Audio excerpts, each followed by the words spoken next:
ಹರೇ ಕೃಷ್ಣ. ರೀನಾ ಮಾತಾಜಿ, ನನ್ನ ಪೋಸ್ಟ್ ಮಾಡಿ.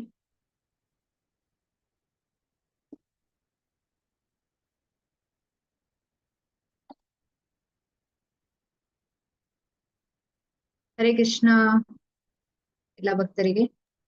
ಹರೇ ಕೃಷ್ಣ ಮಾತಾಜಿ. ಹರೇ ಕೃಷ್ಣ. ಹರೇ ಕೃಷ್ಣ ಮಾತಾಜಿ. ಹರೇ ಕೃಷ್ಣ ಮಾತಾಜಿ.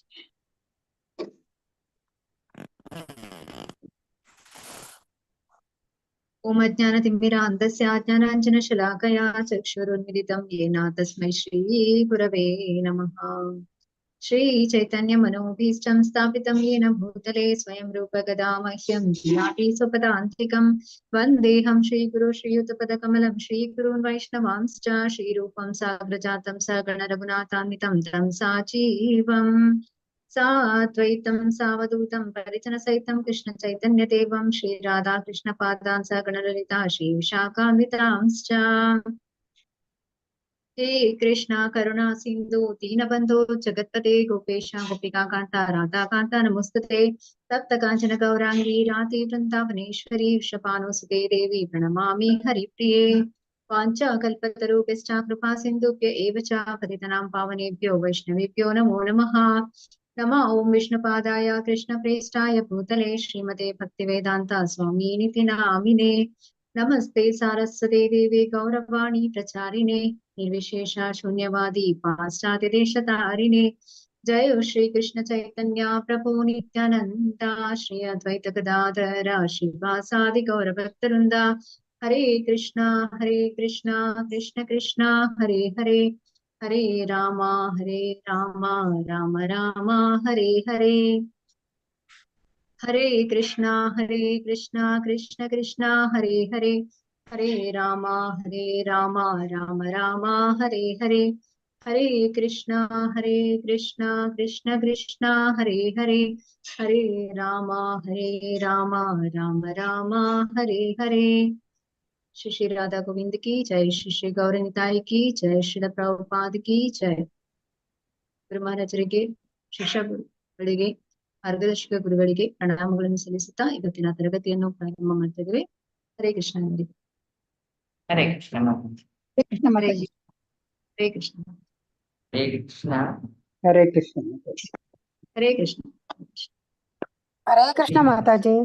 ಹರೇ ಕೃಷ್ಣ. ಅಲ್ಲಿ ಸಾಯಿ ಲಕ್ಷ್ಮಿ ಮತ್ತೆ ಹರೇ ಕೃಷ್ಣ ಶ್ರುತಿ ಇಬ್ಬರು ಓದಿ. ಒಬ್ಬರು ಪ್ರಭುಪಾದ, ಒಬ್ಬರು ಹುಡುಗ. ಹರೇ ಕೃಷ್ಣ ಮಾತಾಜಿ. ಹರೇ ಕೃಷ್ಣ ಮಾತಾಜಿ. ಹರೇ ಕೃಷ್ಣ. ಹೌದು, ಓದ್ಲಾ ಮಾತಾಜಿ? ನೀವು ಪ್ರಭುಪಾದ ಓದಿ, ಇನ್ನೊಬ್ರು ಶ್ರುತಿ ಯಾವುದು ಹುಡುಗ ಓದಿ. ಹೌದು ಹೌದು ಹೌದು. ಆರಂಭದಲ್ಲಿ ನಾವು ಕೀರ್ತನೆ ಮಾಡಬೇಕು. ನಾವು ಯಾವುದೇ ಸ್ಥಿತಿಯಲ್ಲಿ ಇದ್ದಿರಬಹುದು, ಅದು ಮುಖ್ಯವಲ್ಲ. ನೀವು ಕೀರ್ತನರ ಆರಂಭಿಸಿದರೆ ಮೊದಲ ಲಾಭ ಆಗುವುದು ಚೇತೋದರ್ಪಣ ಮಾರ್ಜನಂ. ಮನಸ್ಸು ಎಲ್ಲ ಕೊಳಕು ಸಂಗತಿಗಳನ್ನು ಕಳೆದುಕೊಂಡು ಶುಚಿಯಾಗುವುದು. ಮುಂದಿನ ಹಂತದಲ್ಲಿ ಈ ಲೌಕಿಕ ಜಗತ್ತಿನ ಯಾತನೆಗಳು, ಸಂಕಟಗಳು ಹಿಂಗುವು. ಒಳ್ಳೆಯದು.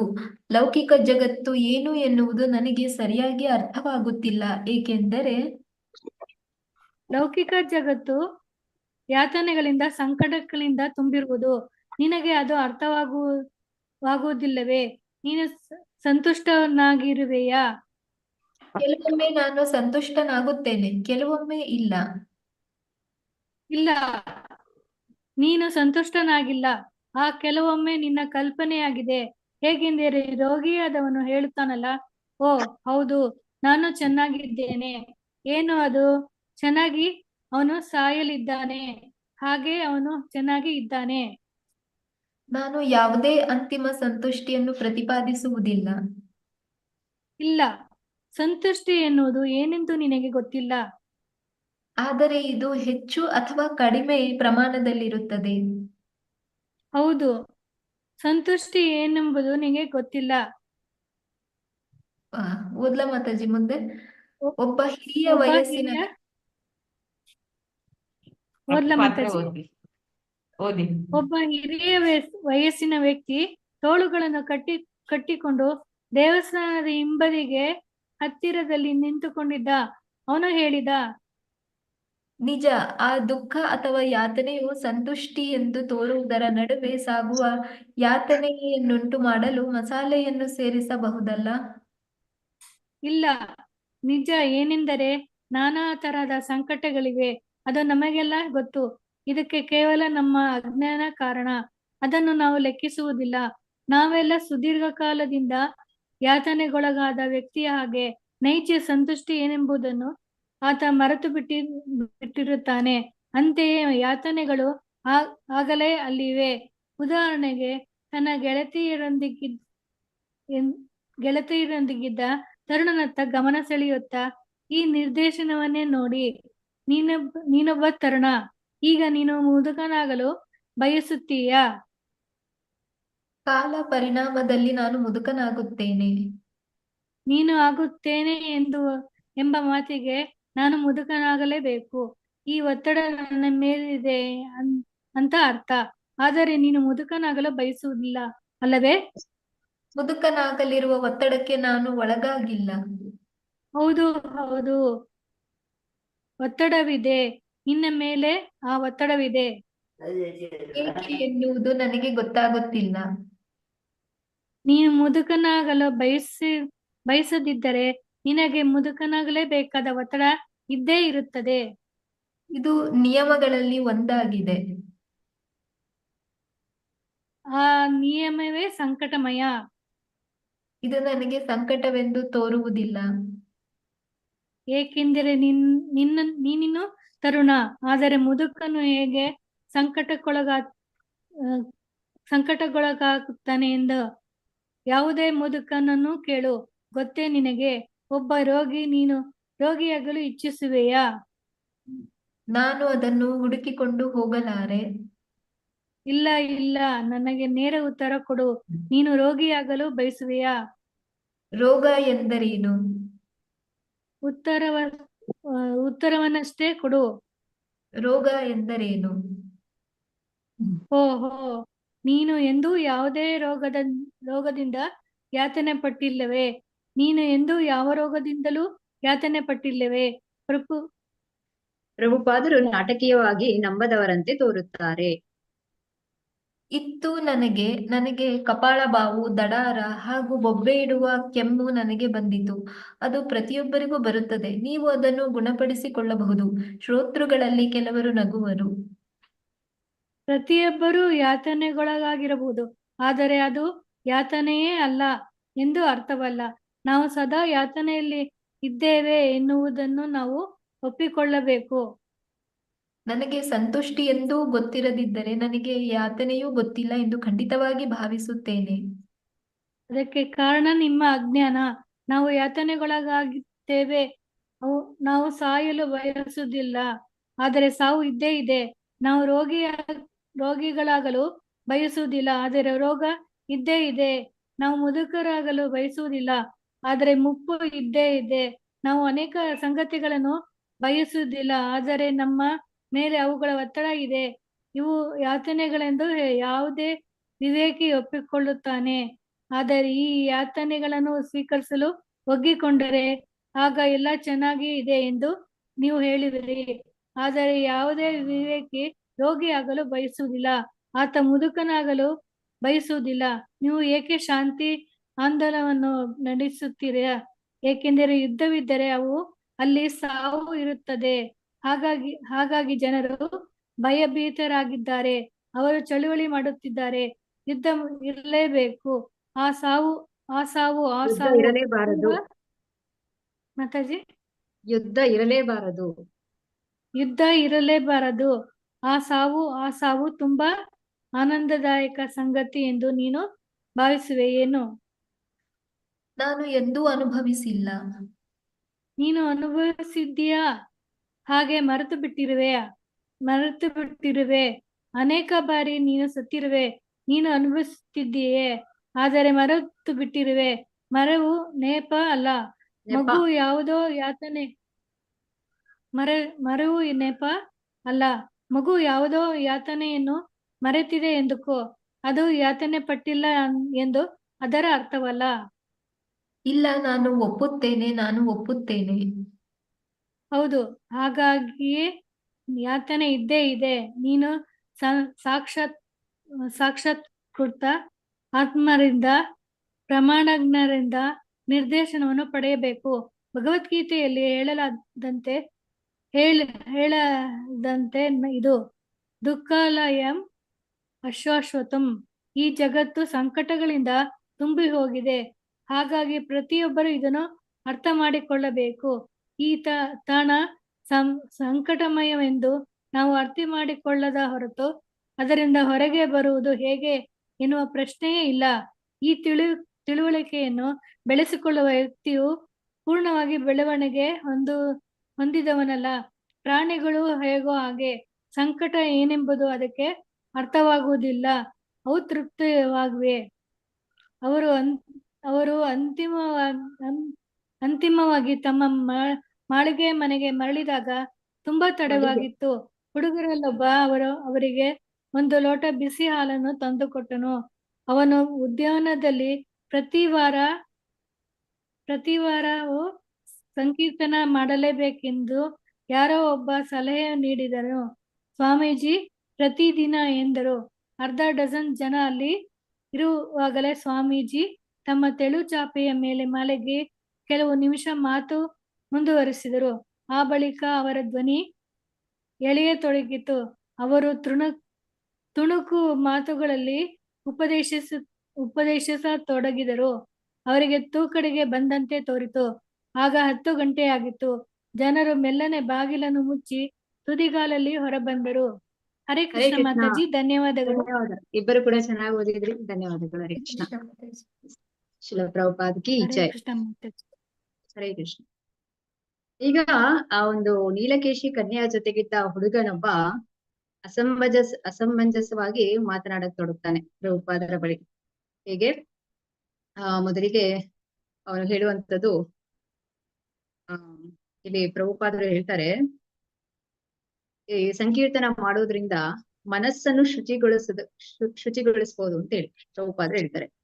ಅಂದ್ರೆ ನಮಗೆ ನಮ್ಮ ಬಗ್ಗೆ, ಈ ಜಗತ್ತಿನ ಬಗ್ಗೆ, ದೇವರ ಬಗ್ಗೆ, ಎಲ್ಲದರ ನಡುವಿನ ಸಂಬಂಧದ ಬಗ್ಗೆ ಅನೇಕ ತಪ್ಪು ತಿಳುವಳಿಕೆಗಳಿವೆ. ನಮಗೆ ಅನೇಕ ಅಪನಂಬಿಕೆಗಳಿವೆ. ಈ ಸಂಕೀರ್ತನವು ಕೃಷ್ಣನಿಗಿಂತ ಭಿನ್ನವಲ್ಲ ಎನ್ನುವುದನ್ನು ನೀವು ಆ ಬಳಿಕ ಅರ್ಥ ಮಾಡಿಕೊಳ್ಳುವಿರಿ ಅಂತ ಹೇಳ್ತಾರೆ ಪ್ರಭುಪಾದ.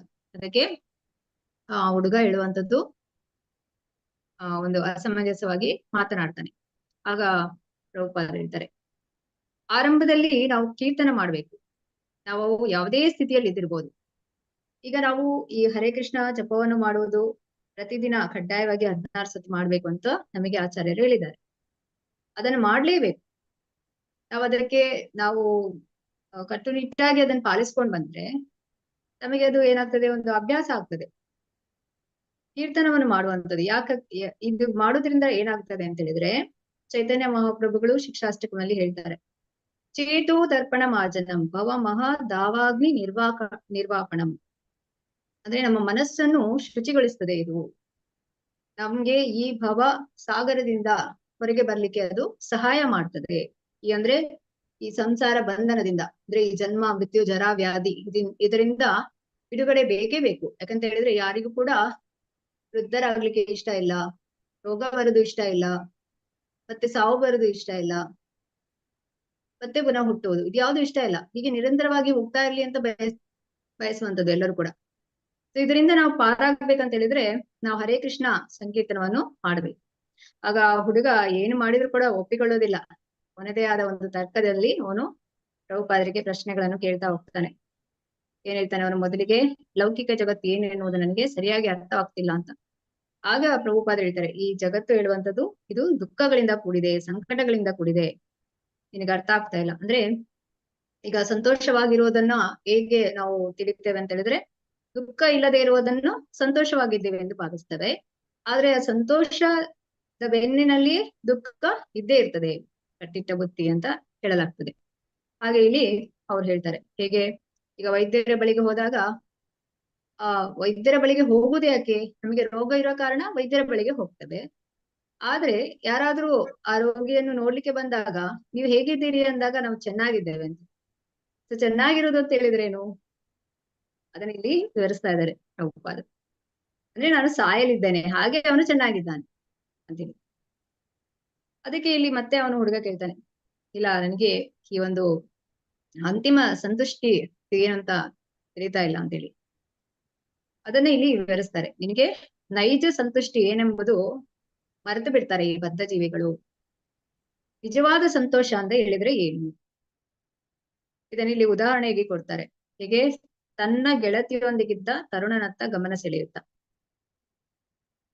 ಈ ಹೇಳ್ತಾರೆ, ಬಾಲ್ಯದಲ್ಲಿ ಕ್ರೀಡಾಸಕ್ತ, ಯೌವನದಲ್ಲಿ ಅಂದ್ರೆ ಹುಡುಗ ಹುಡುಗಿಗೆ ಇಷ್ಟ, ಹುಡುಗಿ ಹುಡುಗನಿಗೆ ಇಷ್ಟ, ಹೀಗೆ. ಹಾಗೆ ಮತ್ತೆ ವೃದ್ಧಾಪ್ಯದಲ್ಲಿ ಏನಾಗ್ತದೆ, ಚಿಂತಾಸಕ್ತ ಅಂತೇಳಿ, ಚಿಂತೆಗಳು ಬಿಡುವುದಿಲ್ಲ. ಹೇಗೆ ಚಿತೆ ಒಮ್ಮೆಗೆ ಸುಟ್ರೆ ಚಿಂತೆ ಜೀವನ ಪರ್ಯಂತ ಸುಡುತ್ತದೆ ಅಂತ ಹೇಳಿ. ಹಾಗೆ ಅದಕ್ಕೆ ಇಲ್ಲಿ ಅವರು ಉದಾಹರಣೆಯನ್ನು ಕೊಡ್ತಾರೆ.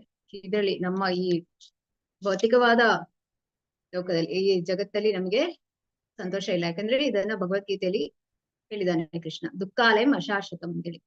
ಶಾಶ್ವತವಾದ ಒಂದು ಸಂತೋಷ ಇರುವಂತದ್ದು ಇಲ್ಲಿ, ಅದು ಭಗವಂತನ ಧಾಮದಲ್ಲಿ. ಇಲ್ಲಿ ಏನು ನಾವು ಸಂತೋಷ ಅಂತ ತಿಳಿತೇವೆ, ಇದು ಎಲ್ಲವೂ ಕೂಡ ತಾತ್ಕಾಲಿಕವಾಗಿರುವಂತದ್ದು. ಇದೊಂದು ಭ್ರಾಮಿ ಅಂತ ಹೇಳಿ ಇಲ್ಲಿ ತಿಳಿಯುವಂಥದ್ದು. ಅದಕ್ಕೆ ಇಲ್ಲಿ ಮತ್ತೆ ಅವರು ಇದು ಹೇಳ್ತಾ ಹೋಗ್ತಾರೆ, ಪ್ರಭುಪಾದರು ಕೇಳ್ತಾ ಹೋಗ್ತಾರೆ ಅವ್ರಿಗೆ, ಸರಿ ನೀನು ಮುದುಕನಾಗಲಿರುವ ಒತ್ತಡಕ್ಕೆ ಒಳಗಾಗಿದ್ಯಾ ಅಂತೇಳಿ. ಅದಕ್ಕೆ ಅವನು ಇಲ್ಲ ಅಂತ ವಾದಿಸ್ತಾನೆ. ಆದ್ರೆ ಮತ್ತೆ ಅದರ ಬಗ್ಗೆ ವಿವರಿಸ್ತಾ ಹೋಗ್ತಾರೆ ಪ್ರಭುಪಾದರು. ಹೇಗೆ ಒಬ್ಬ ಮುದುಕನ ಹತ್ರ ಹೋಗಿ ಕೇಳಿದ್ರೆ ಮಾತ್ರ ಅವರಿಗೆ, ಒಬ್ಬ ವೃದ್ಧರ ಹತ್ರ ಹೋಗಿ ಕೇಳಿದ್ರೆ ಮಾತ್ರ ಗೊತ್ತಾಗ್ತದೆ ಅವರ ಸಂಕಟ ಏನು ಅಂತ ಹೇಳಿ. ಮತ್ತೆ ಆ ವೃದ್ಧಾಪ್ಯ ಬಂದಾಗ ಮಾತ್ರ ನಮಗೆ ನಿಜವಾದ ಸಂಕಟ ಏನು ಅಂತ ಅರ್ಥ ಆಗುವಂಥದ್ದು. ಅದನ್ನ ಇಲ್ಲಿ ವಿವರಿಸ್ತಾ ಹೋಗ್ತಾರೆ ಅವರು. ಹಾಗೆ ರೋಗಿಯಾಗಲು ಬಯಸುವೆಯಾ ಅಂತ ಹೇಳಿದ್ರೆ ಅವನು ಕ್ರಾಸ್ ಕ್ವಶನ್ ಕೇಳ್ತಾನೆ, ರೋಗ ಎಂದರೆ ಏನು ಅಂತ ಹೇಳಿ. ಹೀಗೆ ಮತ್ತೆ ಅವನು ಒಪ್ಪಿಕೊಳ್ತಾನೆ, ಹೌದು ರೋಗ ಪ್ರತಿಯೊಬ್ಬರಿಗೂ ಬಂದೇ ಬರ್ತದೆ, ರೋಗ ಇಲ್ಲದೆ ಇರುವ ಮನುಷ್ಯ ಯಾರು ಇಲ್ಲ ಅಂತ. ಅದನ್ನ ಇಲ್ಲಿ ಹೇಳ್ತಾರೆ ಅವರು ಪ್ರಭುಪಾದ. ಇದಕ್ಕೆ ಈಗ ನಾವು ಸಂತೋಷವಾಗಿದ್ದೀವಿ, ಯಾವತ್ತು ನಾವು ದುಃಖವೇ ಪಟ್ಟಿಲ್ಲ ಅಂತ ಹೇಳುದು ಏನು, ಈ ಭೌತಿಕ ಪ್ರಪಂಚದಲ್ಲಿ ಬಂದ ಮೇಲೆ ನಾನು ಸಂತೋಷವಾಗೇ ಇದ್ದೇನೆ, ನಾನು ದುಃಖವೇ ಇಲ್ಲ ನನಗೆ ಅಂತ ಹೇಳುದು, ಇದು ಅಜ್ಞಾನ ಅಂತ ಹೇಳ್ತಾರೆ ಪ್ರಭುಪಾದ. ಯಾಕಂತ ಹೇಳಿದ್ರೆ ನಾವು ಪ್ರತಿ ಕ್ಷಣ ಕೂಡ ಏನ್ ತಿಳಿತೇವೆ ಅಂತ ಹೇಳಿದ್ರೆ, ನಾನು ಇನ್ನೊಂದಷ್ಟು ವರ್ಷ ಬದುಕಿರ್ತೇನೆ ಅಂತೇಳಿ. ಆದ್ರೆ ಸಾವು ಯಾವ ಕ್ಷಣದಲ್ಲಿ ಕೂಡ ಬರ್ಬೋದು. ಅದಕ್ಕೆ ಒಂದು ಭಯದಿಂದಲೇ ಇರುವಂತದ್ದು. ಅದಕ್ಕೆ ಹೇಳುವಂಥದ್ದು ಆಹಾರ, ನಿದ್ರಾ, ಭಯ, ಮೈಥುನ. ಇದರಲ್ಲಿ ತುಂಬಾ ಒಂದು ಜನರಿಗೆ ಒಂದು ಚಿಂತೆ ಆಗುವಂಥದ್ದು ಯಾವ್ದ್ರ ಬಗ್ಗೆ ಅಂದ್ರೆ ಭಯ. ಅಂದ್ರೆ ನೆಕ್ಸ್ಟ್ ಏನಾಗ್ತದೆ ಅಂತೇಳಿ ಆ ಭಯದಲ್ಲಿ ಇರುವಂತದ್ದು. ಹೇಗೆ ಈಗ ಪ್ರಾಣಿಗಳನ್ನ ನೀವು ನೋಡಿರ್ಬೋದು, ಪ್ರಾಣಿಗಳಿಗೆ ಪ್ರತಿ ಕ್ಷಣ ಅವರು ಭಯದಲ್ಲಿ ಇರುವಂತದ್ದು. ಇನ್ನೊಂದು ಪ್ರಾಣಿ ಬಂದು, ಈಗ ಇನ್ನೊಂದು ಬೆಕ್ಕು ಒಂದು ಅಟ್ಯಾಕ್ ಮಾಡುವಂಥದ್ದು, ಈ ರೀತಿಯಾಗಿ ಅವರು ಸಂತೋಷದಲ್ಲಿ ಇರೋದಿಲ್ಲ. ಹಾಗೆ ಇಲ್ಲಿ ನಾವು ಕೂಡ ಆ ಪ್ರತಿ ಕ್ಷಣ ಸಾವು ಯಾವ ಕ್ಷಣದಲ್ಲಿ ಕೂಡ ಬರ್ಬೋದು, ಆ ಭಯದಲ್ಲಿ ಇರುವಂತದ್ದು. ಆದ್ರೆ ಹೇಳುವಂಥದ್ದು ಹೇಗೆ ಅಂದ್ರೆ ನಾನು ಸಂತೋಷವಾಗಿದ್ದೇನೆ ಅಂತ ಹೇಳಿ. ಅದನ್ನ ಇಲ್ಲಿ ವಿವರಿಸ್ತಾರೆ ಪ್ರಭುಪಾದರು. ಅಂತಿಮವಾಗಿ ಅವರು ಅವರ ಮಳಿಗೆ ಮನೆಗೆ ಹೋಗ್ತಾರೆ. ತುಂಬಾ ತಡವಾಗಿರ್ತದೆ. ಅಲ್ಲಿ ಒಂದು ಬಿಸಿ ಹಾಲನ್ನು ಕುಡಿದು ಮತ್ತೆ ಅವರು ಸಂಕೀರ್ತನ ಮಾಡ್ತಾರೆ. ಸಂಕೀರ್ತನ ಪ್ರತಿದಿನ ಮಾಡುವಂಥದ್ದು. ಹೇಗೆ ನಾವು ಆಹಾರವನ್ನು 3 ಹೊತ್ತು ಸ್ವೀಕರಿಸ್ತೇವೆ, ಅದೇ ರೀತಿ ಸಂಕೀರ್ತನ ಕೂಡ ನಮ್ಮ ದಿನಚರಿಯಲ್ಲಿ ಬಹಳ ಮುಖ್ಯವಾಗಿರ್ತದೆ. ಅದನ್ನ ನಾವು ಮಾಡ್ಲೇಬೇಕು. ಹರೇ ಕೃಷ್ಣ. ಮುಂದೆ ಓದಿ. ಮುಂದೆ ಸತ್ಸ್ವರೂಪ ಮತ್ತೆ ಕೀರ್ತನಾನಂದ. ಈಗ ಯಾರು ಇಬ್ರು ಓದಿದ್ರಿ, ತುಂಬಾ ಚೆನ್ನಾಗಿ ಓದಿದ್ರು. ಅದೇ ರೇಖಾ ತರ ಬಂಗೇರ, ಹರೇ ಕೃಷ್ಣ. ರೇಖಾ ಬಂಗೇರ ಮತ್ತೆ ರತ್ನ ಹರೇ ಮಾತಾಜಿ ಹರೇ ಕೃಷ್ಣ ಮಾತಾಜಿ. ಒಬ್ರು ಓದ್ರಿ ಸತ್ವ ಸ್ವರೂಪ, ಒಬ್ರು ಓದಿ, ಒಬ್ರು ಕೀರ್ತಾನಂದ ಓದಿ. ಆಯ್ತು ಮಾತಾಜಿ. ಹೆಸರು ಹೇಳ್ಬೇಡಿ, ಅಕ್ಟೋಬರ್ ಆ ಹೆಸರು 10 ಬಂದಾಗ ನೀವು ಬೆಳಗಿನ ಜಾವ ಅಕ್ಟೋಬರ್ 10 ಸ್ವಾಮೀಜಿ ಬೆಳಗ್ಗೆ ತರಬೇತಿಗಾಗಿ ಇನ್ನೂ ಬೆಳಗ್ಗೆ ಕೆಳಗೆ ಬಂದಿರಲಿಲ್ಲ. ಇನ್ನೂ ಸೂರ್ಯ ಮಾತಾಜಿ ಉದಯಿಸಿರಲಿಲ್ಲ. ಕೇಳಿಸ್ತಿಲ್ವಾ? ಇಲ್ಲ, ಒಂದು ನಿಮಿಷ. ಅವ್ರು ಓದ್ತಾರೆ, ನಾಗವೇಣಿ ಮಾತಾಜಿ, ಮತ್ತೆ ನೀವು ಓದಿ. ಯಾರು ಆಯ್ತಾಯ್ತು. ಓದುದು? ಈಗ ಯಾರು ಓದ್ತಿದ್ರಿ? ನೀವು ನಾಗವೇಣಿ ಮಾತಾಜಿ ಓದಿ. ಬೆಳಗಿನ ಜಾವ ಸ್ವಾಮೀಜಿ ತರಬೇತಿಗಾಗಿ ಇನ್ನೂ ಕೆಳಗೆ ಬಂದಿರಲಿಲ್ಲ. ಇನ್ನೂ ಸೂರ್ಯ ಉದಯಿಸಿರಲಿಲ್ಲ. ಸತ್ಸ್ವರೂಪ ಮತ್ತು ಕೀರ್ತಾನಂದರು ಅಂಗಡಿ ಮಳಿಗೆಯಲ್ಲಿ ನೆಲದ ಮೇಲೆ ಕುಳಿತು ಬೆಳಗಿನ ಟೈಮ್ಸ್ನಿಂದ ಕತ್ತರಿಸಿದ ತುಣುಕನ್ನು ಓದುತ್ತಿದ್ದರು.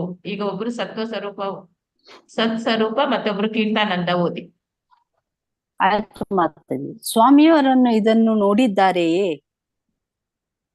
ಸ್ವಾಮಿ ಅವರು ಇನ್ನೊಬ್ರು ಓದಿ. ಯಾರು ಮಾತಾಜಿ? ರತ್ನ ಮಾತಾಜಿ ಓದಿದೀಗ. ಅಲ್ಲ ಅಲ್ಲ, ನಾನು ರೇಖಾ ಬಂಗೇರ. ರೇಖಾವಾ? ಓಕೆ.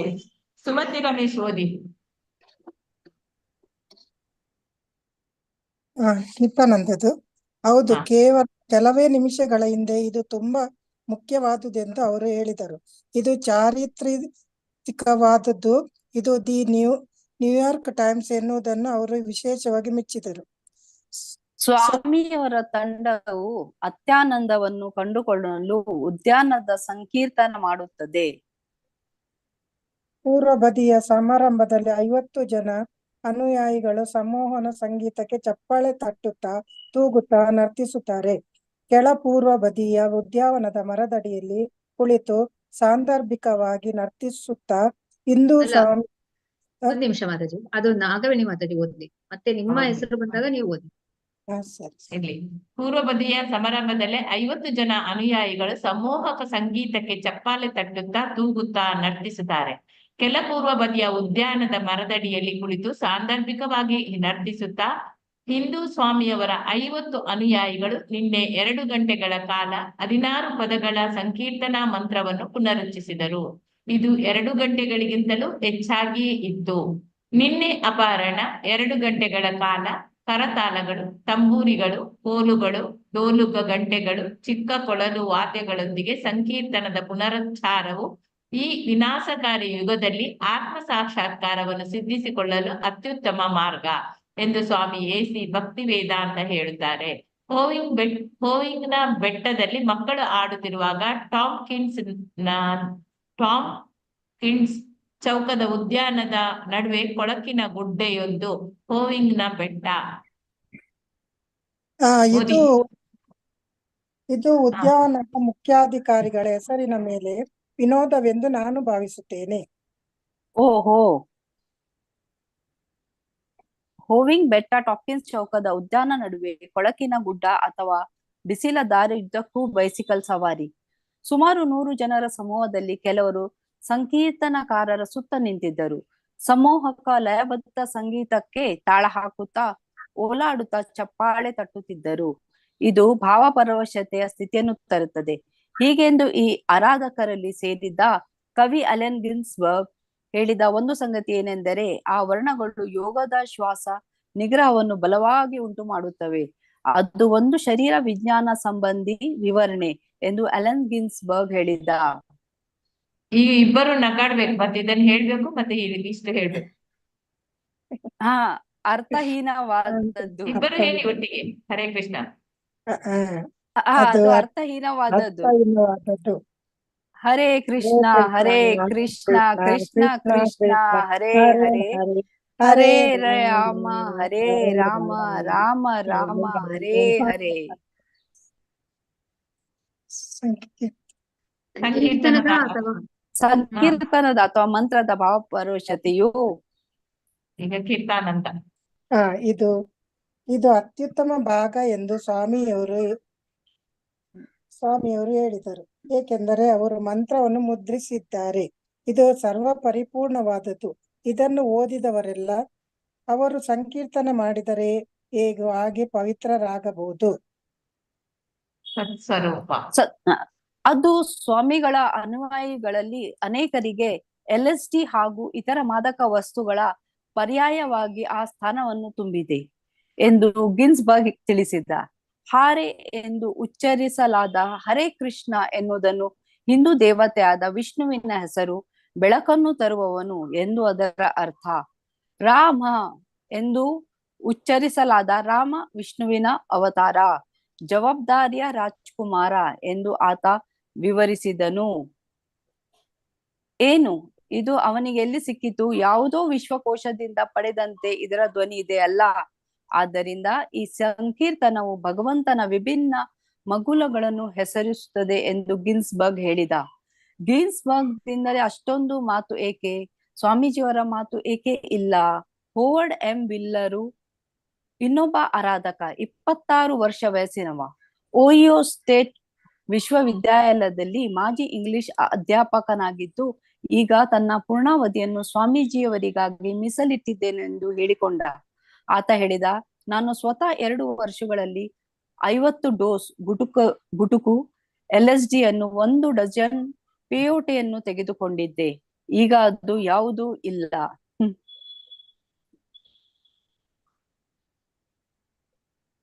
ನಾಗವೇಣಿ ಮಾತಾಜಿ. ಸ್ವಾಮೀಜಿಯವರು ಓದಿ ಓದಿ ಮತ್ತೆ. ಸ್ವಾಮೀಜಿಯವರು ನಾಗವೇಣಿ ತಮ್ಮ ಮಾತಾಜಿ ಓದಿ. ಅದು ಸ್ವಾಮೀಜಿಯವರು ತಮ್ಮ ಅನುಯಾಯಿಗಳಿಗೆ ಕಾಫಿ, ಚಹಾ, ಸಿಗರೇಟ್ಗಳು ಸೇರಿದಂತೆ ಎಲ್ಲಾ ಮಾದಕ ವಸ್ತುಗಳನ್ನು ತ್ಯಜಿಸಲು ಆಜ್ಞೆ ಮಾಡುತ್ತಾರೆ. ಸಮಾರಂಭದ ನಂತರ ಸಂದರ್ಶನದಲ್ಲಿ ಅವರು ಹೇಳಿದರು, ಈ ಅರ್ಥದಲ್ಲಿ ನಾವು ನಿಮ್ಮ ಸರಕಾರಕ್ಕೆ ಸಹಾಯ ಮಾಡುತ್ತಿದ್ದೇವೆ. ಆದರೂ ಸರಕಾರ ಈ ಸಹಾಯವನ್ನು ತಕ್ಕಷ್ಟು ಮಟ್ಟಿಗೆ ಮೆಚ್ಚಿಲ್ಲ ಎನ್ನುವುದನ್ನು ಅವರು ಸುಸ್ಪಷ್ಟವಾಗಿ ಸೂಚಿಸಿದರು. ನಿಮ್ಮ 1 ವರ್ಷದ ಸಂದರ್ಶಕ ವೀಸಾ ತೀರಿದ್ದರಿಂದ ನೀವು ಹೊರಟು ಹೋಗಬೇಕು ಎಂದು ಸ್ವಾಮಿ ಭಕ್ತಿ ವೇದಾಂತರಿಗೆ ವಲಸೆಗಾರರ ವಿಭಾಗ ಇತ್ತೀಚೆಗಷ್ಟೇ ಹೇಳಿದೆಯಂತೆ.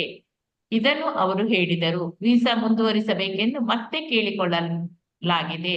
ಸ್ವಾಮೀಜಿಯವರು ಕಂದು ಬಣ್ಣದ ವ್ಯಕ್ತಿ, ಚಿಕ್ಕದಾಗಿ ಕತ್ತರಿಸಿದ ಬಿಳಿ ಕೂದಲು, ಸಲ್ಮಾನ್ ಹಕ್ಕಿಯ ಕೇಸರಿ ಬಣ್ಣದ ನಿಲುವಂಗಿ ತೊಟ್ಟು ಕಂದು ಬಣ್ಣದ ಸ್ವೆಟರ್ ತೊಟ್ಟಿದ್ರು.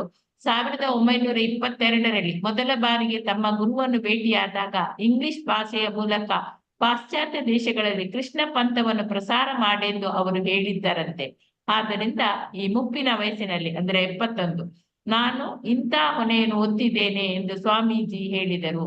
ಪ್ರತಿ ಭಾನುವಾರವೂ ನಾವು ಅಲ್ಲಿಗೆ ಬಂದು ಸಂಕೀರ್ತನವನ್ನು ಮಾಡಲಿದ್ದೇವೆ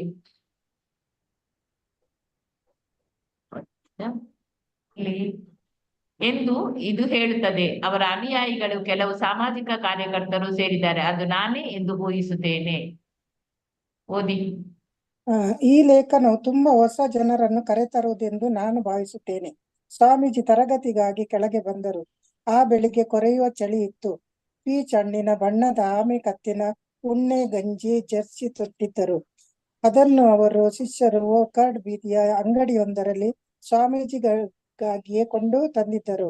ಶಿಷ್ಯರು ಕೂಡ ಅಂತ ಉಣ್ಣೆ ಗಂಜಿ ಜರ್ಸಿಯನ್ನು, ಒಂದು ಬಗೆಯ ಅನಧಿಕೃತ ಸಮವಸ್ತ್ರವನ್ನು ತೊಡಗಿದ್ದರು. ಸ್ವಾಮೀಜಿ ಟೈಮ್ಸಿನ ಲೇಖನವನ್ನು ಉಲ್ಲೇಖಿಸಲಿಲ್ಲ.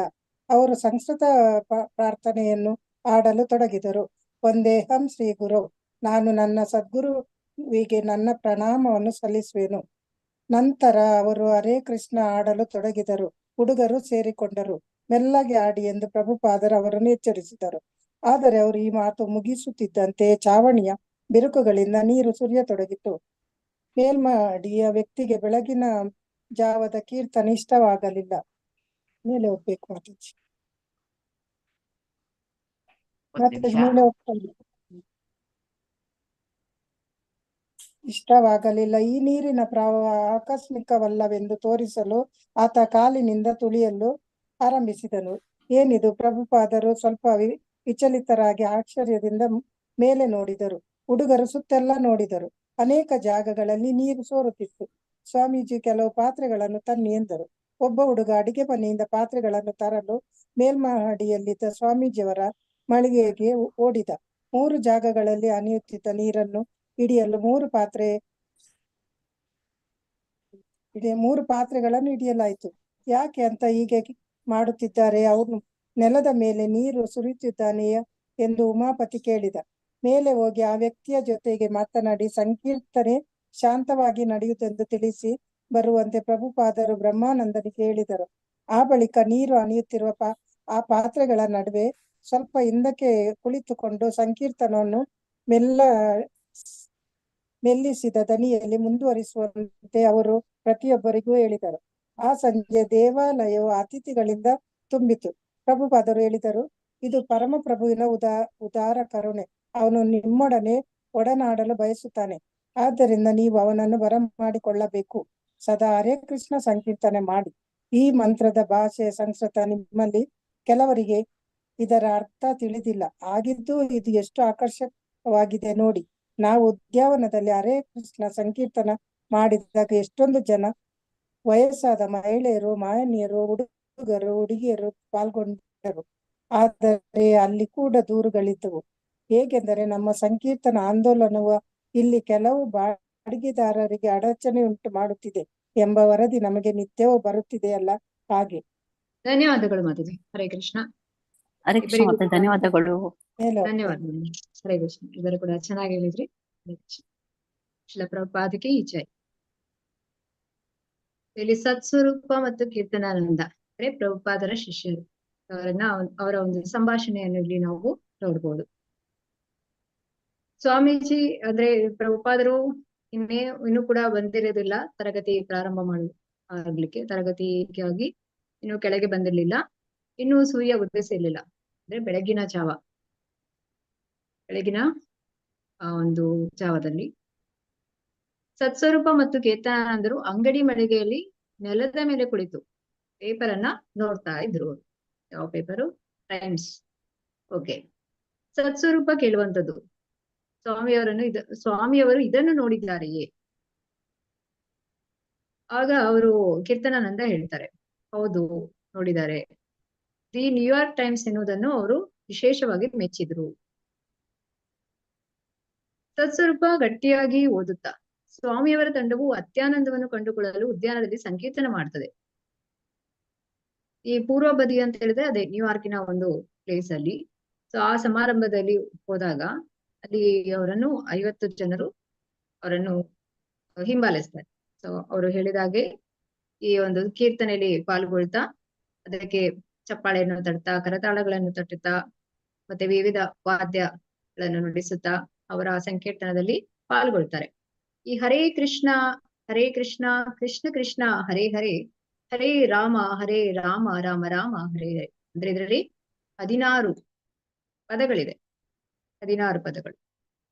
ಸೊ ಅದನ್ನ ಇಲ್ಲಿ ಪ್ರಭುಪಾದರು ಮತ್ತೆ ಅವರ ಯಾರು 50 ಅನುಯಾಯಿಗಳಿರ್ತಾರೆ, ಅವರು 2 ಗಂಟೆಗಳ ಕಾಲ ಹರೇ ಕೃಷ್ಣ ಸಂಕೀರ್ತನವನ್ನು ಮಾಡ್ತಾರೆ ಅಂತೇಳಿ ಪುನರುಚ್ಚರಿಸಿದರು. ಅಂದ್ರೆ ಇದು 2 ಗಂಟೆ ಇಲ್ಲ, ಅದಕ್ಕಿಂತ ಹೆಚ್ಚು ಕೂಡ ಅವರು ಮಾಡ್ತಾರೆ. ಇದನ್ನ ಇಲ್ಲಿ ವಿವರಿಸ್ತಾರೆ. ಮತ್ತೆ ಇವರು ಕೀರ್ತನಾನಂದ ಮತ್ತು ಸತ್ಸ್ವರೂಪ ಅವರು ಹೀಗೆ ಸಂಭಾಷಣೆಯನ್ನು ಮಾಡ್ತಾ, ಅದರಲ್ಲಿ ಅಲೆನ್ ಗಿನ್ಸ್ಬರ್ಗ್ ಕವಿಯಾಗಿರ್ತಾರೆ ಅವರು. ಸೊ ಅವರು ಕೂಡ ಅದರಲ್ಲಿ ಪಾಲ್ಗೊಂಡಿರ್ತಾರೆ. ಏನ್ ಹೇಳ್ತಾರೆ ಅಂದ್ರೆ ಅಲೆನ್ ಗಿನ್ಸ್ಬರ್ಗ್ ಹೇಳುವಂಥದ್ದು, ಒಂದು ಸಂಗತಿ ಏನೆಂದ್ರೆ ಆ ವರ್ಣಗಳು ಯೋಗದ ಶ್ವಾಸ ನಿಗ್ರಹವನ್ನು ಬಲವಾಗಿ ಉಂಟು ಮಾಡುತ್ತವೆ. ಅದು ಒಂದು ಶರೀರ ವಿಜ್ಞಾನ ಸಂಬಂಧಿ ವಿವರಣೆ ಎಂದು ಅಲೆನ್ ಗಿನ್ಸ್ಬರ್ಗ್ ಹೇಳಿದರು. ಈಗ ನಾವು ಕೃಷ್ಣ ಪ್ರಜ್ಞೆಯಲ್ಲಿ ಇದ್ದುಕೊಂಡು ಈ ಸಂಕೀರ್ತನ ಮಾಡೋದ್ರಿಂದ ನಾವು ಇದಕ್ಕಾಗಿ ಪ್ರತ್ಯೇಕವಾಗಿ ಏನು ಈಗ ಭೌತಿಕವಾಗಿ ನಾವು ಹೇಳ್ತೇವೆ ಯೋಗ ಧ್ಯಾನ ಇದನ್ನೆಲ್ಲ ಮಾಡ್ಬೇಕು ಅಂತಿಲ್ಲ ಅಂತ ಹೇಳ್ತಾರೆ. ಯಾಕಂತ ಹೇಳಿದ್ರೆ ಇದನ್ನು ಈ ಒಂದು ಹರೇ ಕೃಷ್ಣ ಮಂತ್ರವನ್ನು ಜಪಿಸ್ತಾ ಇದ್ರೆ ನಿಮಗೆ ಎಲ್ಲವೂ ಸಿಗ್ತದೆ.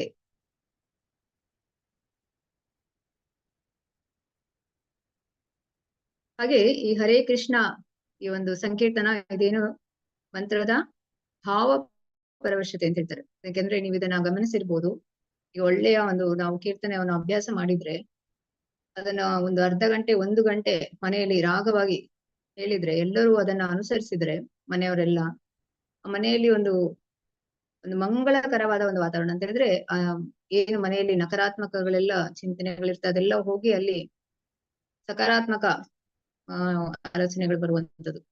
ಇದು ಇಷ್ಟು ಅದಕ್ಕೆ ಪವರ್ಫುಲ್ ಆಗಿದೆ ಅಂತ ಹೇಳ್ಬೋದು. ಹಾಗೆ ಸತ್ಸ್ವರೂಪ ಹೇಳುವಂಥದ್ದು ಏನಂತ ಹೇಳಿದ್ರೆ, ಈ ಅವರು ಹೇಗೆ ತಿಳ್ಕೊಂಡಿದ್ರು ಅಂದ್ರೆ, ಈ LSD ಅಂದ್ರೆ ಈ ಮಾದಕ ವಸ್ತುವನ್ನು ಉಪಯೋಗಿಸ್ತಾ ಇದ್ರಲ್ಲ, ವಸ್ತುಗಳ ಪರ್ಯಾಯವಾಗಿ ಆ ಸ್ಥಾನವನ್ನು ತುಂಬಿದೆ. ಅಂದ್ರೆ ಈಗ ನೀವು ನೋಡ್ಬೋದು, ಈಗ ಕುಂಭಮೇಳದಲ್ಲಿ ಕೆಲವು ಇರ್ತಾರೆ, ಅಲ್ಲಿ ಏನ್ ಹೇಳ್ತಾರೆ ಅವ್ರಿಗೆ ಅಗೋರಿ ಬಾಬಾಗಳೆಲ್ಲ ಆ ಒಂದು ಗಾಂಜಾವನ್ನು ಎಲ್ಲ ಹೇಳುವಂಥದ್ದು. ಇದನ್ನೆಲ್ಲ ನೋಡಿಬಿಟ್ಟೆ ಅವರು ಅಲ್ಲಿ ವಿದೇಶದಲ್ಲಿ ಕೂಡ ಅವರು ಏನ್ ತಿಳಿತಾರೆ ಅಂದ್ರೆ ಆಧ್ಯಾತ್ಮಿಕದಲ್ಲಿ ಮುಂದುವರಿಬೇಕಂದ್ರೆ ಈ ಒಂದು ಮಾದಕ ವಸ್ತುಗಳ ಅಭ್ಯಾಸ ಮಾಡ್ಬೇಕು ಅಂತ ಅದನ್ನ ಮುಂದುವರಿಸ್ಕೊಂಡು ಹೋಗ್ಬೇಕಂತ ತಪ್ಪು ತಿಳಿದಿರ್ತಾರೆ. ಆದ್ರೆ ಅದು ಅವರನ್ನು ಅವನತಿಯತ್ತ ಕೊಂಡೋಗ್ತದೆ. ಯಾವಾಗ ಅವರು ಹರೇ ಕೃಷ್ಣ ಸಂಕೀರ್ತನದಲ್ಲಿ ಪಾಲ್ಗೊಂಡು ಅವರ ಅದರಲ್ಲಿ ನಿರಂತರವಾಗಿ ಅದರಲ್ಲಿ ಹರೇ ಕೃಷ್ಣ ಸಂಕೀರ್ತನ ಮಾಡ್ತಾ ಹೋಗ್ತಾರೆ, ಆಗ ಅವರನ್ನು ಉನ್ನತ ಮಟ್ಟಕ್ಕೆ ಕೊಂಡುಕೊಂಡು ಹೋಗುತ್ತೆ ಅಂತ ಹೇಳಿ. ಯಾಕೆಂದ್ರೆ ಅವರು ಈ ಒಂದು ಕೆಟ್ಟ ಚಟಗಳಿಂದ ದೂರ ಆಗ್ತಾರೆ. ಹಾಗೆ ಅವರು 4 ನಿಯಂತ್ರಕ ತತ್ವಗಳನ್ನು ಅಳವಡಿಸಿಕೊಳ್ಳುವಾಗುತ್ತೆ. ಇದೆಲ್ಲವೂ ಕೂಡ ಸಾಧ್ಯವಾಗ್ತದೆ. ಹಾಗೆ ಅವರ ಪ್ರಕಾರ ಈ ಹರೇ ಕೃಷ್ಣವನ್ನು ಏನಂತ ಅವರು ತಿಳಿತಾರೆ ಅಂದ್ರೆ ಅದರ ಅರ್ಥ ವಿಷ್ಣುವಿನ ಹೆಸರು ಬೆಳಕನ್ನು ತರುವವನು ಅಂತೇಳಿ. ಹಾಗೆ ರಾಮ ವಿಷ್ಣುವಿನ ಅವತಾರ ಜವಾಬ್ದಾರಿ ಆ ರೀತಿಯಾಗಿ ಇದನ್ನ ಇಲ್ಲಿ ವಿವರಿಸ್ತಾರೆ. ಮತ್ತೆ ಹೋವರ್ಡ್ ಎಂ ವೀಲರ್ ಇನ್ನೊಬ್ಬ ಆರಾಧಕ 26 ವರ್ಷ ವಯಸ್ಸಿನವ, ಓಹಿಯೋ ಸ್ಟೇಟ್ ವಿಶ್ವವಿದ್ಯಾಲಯದಲ್ಲಿ ಮಾಜಿ ಇಂಗ್ಲಿಷ್ ಅಧ್ಯಾಪಕನಾಗಿದ್ದು ಈಗ ತನ್ನ ಪೂರ್ಣ ಅವಧಿಯನ್ನು ಸ್ವಾಮೀಜಿಯವರಿಗಾಗಿ ಮೀಸಲಿಟ್ಟಿದ್ದೇನೆಂದು ಹೇಳಿಕೊಂಡ. ಆತ ಹೇಳಿದ ಅವನಂದ್ರೆ 2 ವರ್ಷಗಳಲ್ಲಿ ಅವನು ಈ LSD ಅನ್ನು ಉಪಯೋಗಿಸ್ತಾ ಇದ್ದ. ಆದ್ರೆ ಈಗ ಯಾವುದೂ ಇಲ್ಲ. ಯಾಕಂದ್ರೆ ಅವನು 2 ವರ್ಷಗಳಿಂದ ಈಗ ಅದರ 2 ವರ್ಷಗಳಿಂದ ಅದನ್ನೆಲ್ಲ ಉಪಯೋಗಿಸ್ತಾ ಇದ್ದ. ಈಗ ಅದನ್ನೆಲ್ಲ ಆ ಚಟವನ್ನೆಲ್ಲ ಬಿಟ್ಟಿದ್ದಾನ ಅವನು. ಈಗ ಏನಿದ್ರು ಪ್ರಭುಪಾದರು ಯಾವ ರೀತಿಯಾಗಿ ಮಾರ್ಗದರ್ಶನ ಕೊಡ್ತಾರೆ ಆ ರೀತಿಯಾಗಿ 4 ನಿಯಂತ್ರಕ ತತ್ವಗಳನ್ನು ಅನುಸರಿಸ್ತಾ ಈ ಕೀರ್ತನೆಯನ್ನು ಮಾಡ್ತಾ ಹರೇ ಕೃಷ್ಣ ಜಪವನ್ನು ಮಾಡ್ತಾ ಇದ್ದಾನೆ. ಸ್ವಾಮೀಜಿಯವರು ತಮ್ಮ ಅನುಯಾಯಿಗಳಿಗೆ ಕಾಫಿ, ಚಹಾ, ಸಿಗರೇಟುಗಳು ಸೇರಿದಂತೆ ಎಲ್ಲಾ ಮಾದಕ ವಸ್ತುಗಳನ್ನು ತ್ಯಜಿಸಲು ಆಜ್ಞೆ ಮಾಡುತ್ತಾರೆ. ಯಾಕಂದ್ರೆ ಅದೆಲ್ಲವೂ ಕೂಡ ಅಮಲಿ ಪದಾರ್ಥ ಅಂತ ಹೇಳ್ತಾರೆ, ಅದನ್ನು ಸೇವಿಸಬಾರದು. ಹಾಗೆ ನೀರುಳ್ಳಿ, ಬೆಳ್ಳುಳ್ಳಿ ಇದನ್ನು ಕೂಡ ಸೇವಿಸಬಾರದು. ಯಾಕೆಂದ್ರೆ ಭಗವಂತನಿಗೆ ನಾವು ಯಾವ ಪ್ರಸಾದ ನೈವೇದ್ಯ ಇಟ್ಟೆ ನಾವು ಪ್ರಸಾದ ರೂಪದಲ್ಲಿ ಸೇವಿಸ್ಬೇಕು. ಪತ್ರಂ ಪುಷ್ಪಂ ಫಲಂ ತೋಯಂ. ಭಗವಂತ ಏನ್ ಹೇಳ್ತಾನೆ, ಒಂದು ತುಳಸಿ ಎಲೆ, ಒಂದಿಷ್ಟು ನೀರು, ಒಂದು ಹಣ್ಣು, ಹೂವು ನನಗೆ ಅರ್ಪಿಸು. ಭಗವಂತ ಯಾವತ್ತೂ ಹೇಳಿಲ್ಲ ನಿಮ್ಗೆ ಕಾಫಿ, ಟೀ ಕೊಡು, ನೀರುಳ್ಳಿ, ಬೆಳ್ಳುಳ್ಳಿ ಕೊಡು ಅಂತ. ಹಾಗಾಗಿ ನಾವು ಭಗವಂತನಿಗೆ ಏನು ನೈವೇದ್ಯ ಮಾಡ್ತೇವೆ ಅದನ್ನೇ ನಾವು ಸೇವಿಸ್ಬೇಕು ಅಂತೇಳಿ. ಆಗ ನಮಗೆ ಆಧ್ಯಾತ್ಮದಲ್ಲಿ ಮುಂದುವರಿಯೋದಕ್ಕೆ ಸಹಾಯ ಮಾಡುತ್ತದೆ. ಹಾಗೆ ಇಲ್ಲಿ ಈ ಅರ್ಥದಲ್ಲಿ ನಾವು ನಿಮ್ಮ ಸರಕಾರಕ್ಕೆ ಸಹಾಯ ಮಾಡ್ತಿದ್ದೇವೆ, ಯಾವುದೋ ಒಂದು ಸಮಾರಂಭದ ಸಂದರ್ಶನದಲ್ಲಿ ಹೇಳ್ತಾರೆ ಪ್ರಭುಪಾದರು. ಆದ್ರೂ ಸರಕಾರ ಈ ಸಹಾಯವನ್ನು ತಕ್ಕಷ್ಟು ಮಟ್ಟಿಗೆ ಮೆಚ್ಚಿಲ್ಲ ಎನ್ನುವುದನ್ನು ಅವರು ಸುಸ್ಪಷ್ಟವಾಗಿ ಸೂಚಿಸಿದರು. ನಿಮ್ಮ 1 ವರ್ಷದ ಸಂದರ್ಶಕ ವೀಸಾ ತೀರಿದ್ದರಿಂದ ನೀವು ಹೊರಟು ಹೋಗಬೇಕು ಎಂದು ಸ್ವಾಮಿ ಭಕ್ತಿವೇದಾಂತರಿಗೆ ವಲಸೆಗಾರರ ವಿಭಾಗ ಇತ್ತೀಚೆಗಷ್ಟೇ ಹೇಳಿದೆ ಅಂತೆ. ಅವರು ಅಷ್ಟೊಂದು ಗಂಭೀರವಾಗಿ ತೆಗೆದುಕೊಂಡಿಲ್ಲ ಅಂತ ಸರಕಾರ. ಇದು ವೀಸಾ ಮುಗಿಯಿತು, ನೀವಿನ್ನು ಹೋಗ್ಬೋದು ಅಂತ ಹೇಳಿದ್ರು ಅಂತೇಳಿ. ವೀಸಾ ಮುಂದುವರಿಸಬೇಕೆಂದು ಮತ್ತೆ ಹೇಳಿಕೊಳ್ಳಲಾಗಿದೆ. ಅವರು ಹೇಗಿದ್ರು ಪ್ರಭುಪಾದರು ಅಂತ ಇಲ್ಲಿ ಅವರು ಯಾವ ರೀತಿಯಾದ ಅವರ ಉಡುಗೆ ತೊಡುಗೆ ಇತ್ತು ಅಂತ ಹೇಳಿ ಇದನ್ನ ಇಲ್ಲಿ ವಿವರಿಸ್ತಾರೆ. ಹಾಗೆ ಪ್ರಾರಂಭದಲ್ಲಿ ಪ್ರಭುಪಾದರು ಅವರ ಗುರುಗಳನ್ನು ಭೇಟಿಯಾದಾಗ ಭಕ್ತಿ ಸಿದ್ಧಾಂತ ಸರಸ್ವತಿ ಠಾಕೂರ್ ಅವರ ಗುರುಗಳಾಗಿರ್ತಾರೆ. ಅವರನ್ನು ಭೇಟಿಯಾದಾಗ ಪ್ರಭುಪಾದರು ಸ್ಕಾಟಿಷ್ ಚರ್ಚ್ ಸ್ಕೂಲಲ್ಲಿ ಅವರು ವಿದ್ಯಾಭ್ಯಾಸ ಮಾಡಿದ ಕಾರಣ ಅವರು ಇಂಗ್ಲಿಷ್ ನಲ್ಲಿ ನಿರರ್ಗಳವಾಗಿ ಮಾತನಾಡ್ತಾ ಇದ್ರು. ಹಾಗೆ ಅವರ ಪ್ರತಿಭೆಯನ್ನು ಗುರುತಿಸಿ ಅವರ ಗುರುಗಳ ಹೇಳ್ತಾರೆ, ನೀವು ಈ ಶಾಸ್ತ್ರವನ್ನೆಲ್ಲ ಸಂಸ್ಕೃತದಲ್ಲೇ ಇದನ್ನು ನೀವು ಇಂಗ್ಲಿಷಿಗೆ ಅನುವಾದ ಮಾಡಿ ಇದನ್ನು ಪ್ರಪಂಚಾದ್ಯಂತ ಪ್ರಚಾರ ಮಾಡಬೇಕು ಅಂತ ಹೇಳಿ ಅದನ್ನ ಇಲ್ಲಿ ಹೇಳುವಂಥದ್ದು. ದೇಶಗಳಲ್ಲಿ ಕೃಷ್ಣ ಪಂಥವನ್ನು ಪ್ರಸಾರ ಮಾಡಿ ಎಂದು ಅವರು ಹೇಳಿದ್ರಂತೆ. ಆದ್ದರಿಂದ ಈ ಮುಪ್ಪಿನ ವಯಸ್ಸಿನಲ್ಲಿ ಈ ಹೊಣೆಯನ್ನು ಹೊತ್ತಿದ್ದಾರೆ. 71 ವರ್ಷ ಅವರಿಗೆ ಆರಾಮದಲ್ಲಿ ವೃಂದಾವನದಲ್ಲಿ ಇರ್ಬೋದಿತ್ತು. ಆದ್ರೆ ಅವರ ಗುರುಗಳು ಏನ್ ಹೇಳಿದ್ದಾರೆ, ಗುರುಗಳ ಆದೇಶವನ್ನು ಅವರು ಶಿರಸ ಪಾಲಿಸ್ತಾರೆ. ಹಾಗಾಗಿ ನಾವು ನಮ್ಮ ಹಿರಿಯ ಭಕ್ತರು ಏನ್ ಹೇಳ್ತಾರೆ, ನಮಗೆ ಯಾವುದೇ ಸೇವೆಯನ್ನು ಕೊಟ್ಟಾಗ ನಾವು ಅದನ್ನ ಶಿರಸ ಪಾಲಿಸಿ ಮಾಡ್ಬೇಕು ಅಂತೇಳಿ. ಹಾಗಿದ್ರೆ ಮಾತ್ರ ನಮಗೆ ಆಧ್ಯಾತ್ಮಿಕದಲ್ಲಿ ಮುಂದುವರಿಯೋದಕ್ಕೆ ಸಾಧ್ಯವಾಗ್ತದೆ. ಹಾಗೆ ಪ್ರತಿ ಭಾನುವಾರವೂ ನಾವು ಅಲ್ಲಿಗೆ ಬಂದು ಸಂಕೀರ್ತನವನ್ನು ಮಾಡಲಿದ್ದೇವೆ ಎಂದು ಇದು ಹೇಳುತ್ತದೆ. ಅವರ ಅನುಯಾಯಿಗಳಲ್ಲಿ ಕೆಲವು ಸಾಮಾಜಿಕ ಕಾರ್ಯಕರ್ತರು ಸೇರಿದ್ದಾರೆ. ಕೆಲವು ಸಾಮಾಜಿಕ ಕಾರ್ಯಕರ್ತರಿದ್ರು. ಹಾಗೆ ಈ ಅವರು ಬೆಳಿಗ್ಗೆ ಕೀರ್ತನೆಯನ್ನು ಮಾಡ್ತಾ ಇರ್ಬೇಕಾದ್ರೆ ಆ ಬೆಳಗ್ಗಿನ ಜಾವದಲ್ಲಿ ಹೇಗೆ ಕೆಲವರಿಗೆ ಇಷ್ಟ ಆಗದೆ ಅವರ ಮೇಲೆ ಅಂದ್ರೆ ಅವರಿಗೆ ತೊಂದರೆ ಕೊಡುವಂಥದ್ದು ಈ ರೀತಿಯಾಗಿ ಮಾಡ್ತಾ ಇದ್ರು. ಇದನ್ನಿಲ್ಲಿ ವಿವರಿಸಲಾಗಿದೆ. ಮತ್ತೆ ಸಂಜೆ ದೇವಾಲಯವು ಅತಿಥಿಗಳಿಂದ ತುಂಬಿತ್ತು. ಪ್ರಭುಪಾದರು ಹೇಳ್ತಾರೆ, ಇದು ಪರಮ ಪ್ರಭುವಿನ ಉದಾರ ಕರುಣೆ. ಅವನು ನಿಮ್ಮೊಡನೆ ಒಡನಾಡಲು ಬಯಸುತ್ತಾನೆ. ಆದ್ದರಿಂದ ನೀವು ಅವನನ್ನು ಬರಮಾಡಿಕೊಳ್ಳಬೇಕು. ಸದಾ ಹರೇ ಕೃಷ್ಣ ಸಂಕೀರ್ತನ ಮಾಡಿ. ಈ ಮಂತ್ರದ ಭಾಷೆ ಸಂಸ್ಕೃತ. ನಿಮ್ಮಲ್ಲಿ ಕೆಲವರಿಗೆ ಇದರ ಅರ್ಥ ತಿಳಿದಿಲ್ಲ. ಹಾಗಿದ್ದು ಇದು ಅಷ್ಟು ಆಕರ್ಷಕವಾಗಿದೆ ನೋಡಿ. ಈಗ ಹರೇ ಕೃಷ್ಣ ಸಂಕೀರ್ತನವನ್ನು ಮಾಡ್ಬೇಕು ಅಂತ ಹೇಳಿದ್ರೆ ಅದು ಭಗವಂತನ ಕೃಪೆ ನಮ್ಮ ಮೇಲೆ ಇದೆ ಅಂತ ಹೇಳಿ. ಈಗ ನೋಡಿ, ಹೆಚ್ಚಿನವರು ಈ ಒಂದು 18 ದಿವಸಗಳ ಭಗವದ್ಗೀತೆ ತರಗತಿಗೆ ಬನ್ನಿ, ಜಪ ಮಾಡಿ ಅಂತ ಹೇಳಿದಾಗ ಬರುದಿಲ್ಲ. ಏನವರಿಗೆ ಇನ್ನು ಭಗವಂತನ ಕೃಪೆ ಸಿಕ್ಲಿಲ್ಲ ಅಂತ ಅನ್ಕೋಬೇಕಷ್ಟೆ. ನಾವು ಉದ್ಯಾನದಲ್ಲಿ ಹರೇ ಕೃಷ್ಣ ಸಂಕೀರ್ತನ ಮಾಡಿದಾಗ ಎಷ್ಟೊಂದು ಜನ ವಯಸ್ಸಾದ ಮಹಿಳೆಯರು, ಮಾನಿಯರು, ಹುಡುಗರು, ಹುಡುಗಿಯರು ಪಾಲ್ಗೊಂಡರು. ಅಂದ್ರೆ ಇದು ಹರೇ ಕೃಷ್ಣ ಮಂತ್ರವನ್ನು ಯಾರು ಕೂಡ ಜಪಿಸಬಹುದು, ಕೀರ್ತನ ಮಾಡ್ಬೋದು. ಇದರಲ್ಲಿ ಯಾವುದೇ ವಯಸ್ಸಿಗೆ ಭೇದ ಭಾವ ಇಲ್ಲ. ಅಂದ್ರೆ ಇಂತಹ ವಯಸ್ಸಿನವರೇ ಹೇಳಬೇಕು ಅಂತ ಏನಿಲ್ಲ. ಹಾಗೆ ಅದು ಕೆಲವರಿಗೆ ಅಡಚಣೆ ಕೂಡ ಉಂಟಾಗ್ತಾ ಇತ್ತು. ಆದ್ರೂ ಕೂಡ ಅಡಚಣೆ ಇದ್ರೂ ಕೂಡ ಪ್ರಭುಪಾದರು ಆ ಸಂಕೀರ್ತನವನ್ನು ಮಾಡ್ತಾ ಇದ್ರು. ಇದರಿಂದ ಅದೇ ಏನ್ ತಿಳಿಬಹುದು ನಾವು ಅಂತ ಹೇಳಿದ್ರೆ, ನಮಗೆ ಪ್ರತಿದಿನದಲ್ಲಿ ನಮ್ಮ ಸಾಧನೆಗೆ, ಈಗ ಇದನ್ನ ಸಾಧನೆ ಅಂತ ಹೇಳುವಂಥದ್ದು, ಸಾಧನೆಗೆ ಏನಾದ್ರೂ ಅಡ್ಡಿ ಉಂಟಾದ್ರೂ ಕೂಡ ನಾವು ಅದನ್ನು ಬಿಡಬಾರ್ದು. ನಾವು ನಿರಂತರವಾಗಿ ಹರೇ ಕೃಷ್ಣ ಮಹಾಮಂತ್ರವನ್ನು ಜಪಿಸ್ಬೇಕು, ತರಗತಿಗಳನ್ನು ಕೇಳಬೇಕು, ಹಾಗೆ ಶ್ರೀಲ ಪ್ರಭುಪಾದರ ಈ ಪುಸ್ತಕಗಳನ್ನು ಓದ್ಬೇಕು. ಇದನ್ನ ನಾವಿಲ್ಲಿ ಮುಂದೆ ಓದಿ. ಹರೇ ಕೃಷ್ಣ. ಹರೇ ಕೃಷ್ಣ. ರೋಹಿಣಿ ಮಾತಾಜಿ ಓದಿ. ರೋಹಿಣಿ ಭಟ್ಟ. ಹರೇ ಕೃಷ್ಣ ಮಾತಾಜಿ. ರವೀಂದ್ರ ಅಲ್ಲಿಂದ ಅಲ್ವಾ ಮಾತಾಜಿ? ರವೀಂದ್ರ ಸ್ವರೂಪನ 2ನೇ ಅವೆನ್ಯೂ ದಾರಿಯಲ್ಲಿ ನಡೆದು ಬರುತ್ತಿದ್ದ. ಆತ ಬರುತ್ತಿದ್ದುದು ಸ್ವಾಮಿಯವರ ತರಗತಿಗೆ. ಆಗ ಒಬ್ಬ ಪರಿಚಿತ ವ್ಯಕ್ತಿ ಜೇಮ್ಸ್ ಸ್ಪಾಕ್ಯಾಂಡಿ ಸುದ್ದಿಯಂಗಡಿಯಿಂದ ಹೊರಗೆ ಬಂದು ಹೇಳಿದನು, ನಿಮ್ಮ ಸ್ವಾಮೀಜಿ ಸುದ್ದಿ ಪತ್ರಿಕೆಯಲ್ಲಿ ಕಾಣಿಸಿಕೊಂಡಿದ್ದಾರೆ, ನೋಡಿದ್ದೆಯಾ? ಹೌದೋ, ದಿ ನ್ಯೂಯಾರ್ಕ್ ಟೈಮ್ಸ್ ನಲ್ಲಿ ತಾನೇ? ರವೀಂದ್ರ ಕೇಳಿದ. ಅಲ್ಲ, ಇವತ್ತು ಪತ್ರಿಕೆಯಲ್ಲಿ ಆತ ದ ಈಸ್ಟ್ ವಿಲೇಜ್ ಅದರ್ ಪತ್ರಿಕೆಯ ಇತ್ತೀಚಿನ ಸಂಚಿಕೆ ಪ್ರತಿಯನ್ನು ಎತ್ತಿ ಹಿಡಿದಿದ್ದ. ಎದುರಿನ ಪುಟವು ಸ್ವಾಮಿಯವರ ದ್ವಿವರ್ಣ ಚಿತ್ರದಿಂದ ತುಂಬಿತ್ತು. ಅವರು ಟಾಂಪ್ಕಿನ್ಸ್ ಚೌಕದ ಉದ್ಯಾನವನದಲ್ಲಿ ದೊಡ್ಡ ಮರದ ಎದುರಿಗೆ ಹಳದಿ ನಿಲುವಂಗಿಯಲ್ಲಿ ನಿಂತು ತಮ್ಮ ನಡುವಿನಲ್ಲಿ ಅಲಂಕಾರಿಕವಾಗಿ ಕೈಗಳನ್ನು ಜೋಡಿಸಿದ್ದರು. ತಮ್ಮ ಸುತ್ತ ನೆರೆದ ಸಣ್ಣ ಸಮೂಹಕ್ಕೆ ಅವರು ಮಾತನಾಡುತ್ತಿದ್ದರು. ಅವರ ಶಿಷ್ಯರು ಸ್ವಾಮಿಯರ ಪದತಲದಲ್ಲಿ ಕುಳಿತಿದ್ದರು. ಸೇಂಟ್ ಬ್ರಿಗೇಡ್ನ ದೊಡ್ಡ ಚೂಪು ಗೋಪುರ ಅವರ ಹಿಂದೆ ಛಾಯಾ ಪರದೆಯನ್ನು ರೂಪಿಸಿತ್ತು. ಚಿತ್ರದ ಮೇಲ್ಗಡೆ ಒಂದೇ ಸಾಲಿನ ಶೀರ್ಷಿಕೆ ಇತ್ತು, ಹೀಗೆ: ಕೆಳಗಡೆ ಭೂಮಿಯನ್ನು ಗುಣಿಸಿ. ಕೆಳಗಡೆ ಮಂತ್ರವಿತ್ತು: ಹರೇ ಕೃಷ್ಣ ಕೃಷ್ಣ ಕೃಷ್ಣ ಹರೇ ಹರೇ, ಹರೇ ರಾಮ ರಾಮ ರಾಮ ಹರೇ ಹರೇ. ಮಂತ್ರದ ಕೆಳಗೆ ಈ ಪದಗಳಿದ್ದವು: ಮಧ್ಯದ ಮಡಿಕೆಯನ್ನು ನೋಡಿ. ಇಡೀ ಎದುರಿನ ಪುಟದಲ್ಲಿದ್ದುದು ಅಷ್ಟೇ. ರವೀಂದ್ರ ಸ್ವರೂಪ ಆ ವರ್ತಮಾನ ಪತ್ರಿಕೆಯನ್ನು ತೆಗೆದುಕೊಂಡು ಮಧ್ಯಕ್ಕೆ ತೆರೆದನು.